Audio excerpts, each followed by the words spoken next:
নমস্কার বন্ধুরা, কেমন আছেন সবাই? আশা করি ভালো আছেন, আমিও ভালো আছি। ঘ ব্যঞ্জন বর্ণের সাথে স্বরবর্ণকে যোগ করলে কি উচ্চারণ হয় সে নিয়ে আজকে আমি ভিডিওটি আপলোড করছি। যদি ভালো লাগে অবশ্যই একটা লাইক করবেন।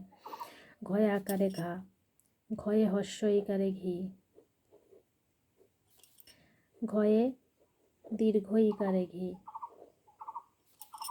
ঘয়ে হস্য উকারে ঘু, ঘয়ে দীর্ঘ উকারেও ঘু,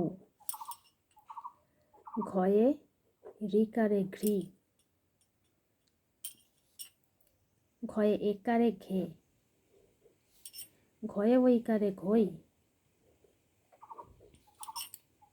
ঘয়ে ওকারে ঘো, ঘয়ে ঔকারে ঘো, ঘ অনুস্বার ঘং, ঘ বিসর্গ খ। যদি ভিডিওটি ভালো লাগে বা কোনো উপকারে আসে অবশ্যই একটি লাইক করে দিবেন।